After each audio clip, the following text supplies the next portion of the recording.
السلام عليكم ورحمة الله وبركاته. النهارده إن شاء الله هنبتدي معاكم سلسلة جديدة هنحدد فيها كمية القماش، إزاي أعرف أحدد كمية القماش بطريقة علمية كويسة مظبوطة، تعرفي بيها تحددي بيها كمية القماش من غير ما تحفظي. بس عندنا طبعا حاجات ثوابت بتعرفيها بالبديهي كده اهوت، برضه هقولها لك الأول، وبعد كده اللي عنده أي موديل ممكن يعرضه علينا واحنا نبدأوا نشرحه ازاي بنحدد كمية القماش بتاعته. خلاص، وانا هبدا برضو اجيب لكم حبه الموديلات واقول لكم ازاي تطلعي كميه القماش بتاعتها. يلا بينا نبتدي. اول حاجه عندنا الجبال الصق، وده الاساسي. بتبتدي من اول متر وربع ومتر ونص لحد المقاسات الخاصه 2 متر، وبتاخدي ربع متر بتطلعي منه القمر، او في جيوب او في اي اكسسوار في الجيبه بتطلعيها من الربع متر. مفيش ممكن تطلعي تاخدي الطول مرتين، ومن الفوارغ اللي بتبقى فاضيه بتطلعي منها القمر. خلاص، بعد كده عندك مثلا الجيبه الكلوش او الدبل كلوش او النص كلوش. خلاص، الكلام ده بيبتدي معانا من 2 متر ونص لحد و3 متر و4 متر و5 متر و6 متر. في الحاجات السواريهات اللي بتبقى فيها كلوشات كبيره بتخش بقى 8 لحد 12 متر، بتوصل معاكي على حسب الوسع اللي انت عايزاه.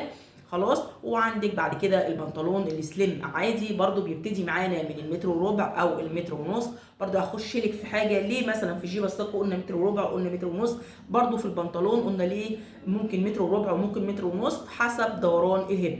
يعني كل ما بيكبر دوران الهب كل ما انا بزود في القماش. خلاص، بعد كده هيخش عندك البنطلون برضو الوايت ليج، ممكن متر وربع وممكن بيوصل متر ونص، او الطول برضو مرتين. كل ما بيزيد دوران الهب معانا كل ما بيزيد القماش معانا، لان انا لو بشتغل جزء تحت بشتغل على اكبر دوران عندي وهو دوران الهب. لو انا بشتغل الجزء اللي تحت خلاص فده اكبر دوران عندي، فبشتغل على قد اكبر دوران.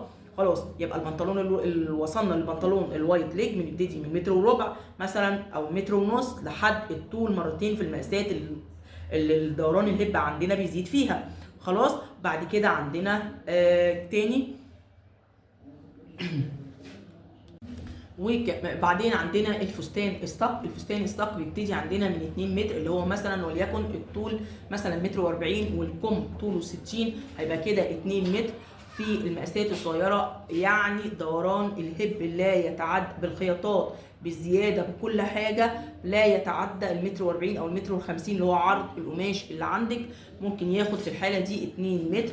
هل ممكن يزيد عن كده؟ ايوه ممكن يزيد عن كده، وهي دي الطريقه اللي انا هشرحها لك بعد كده في الفيديوهات الجديده، ازاي بعد كده يعني ازاي تحددي كميه القماش حسب الزبون او العميل اللي يجيلك.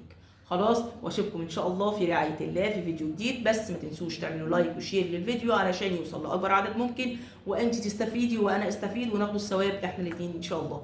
اسيبكم في رعايه الله.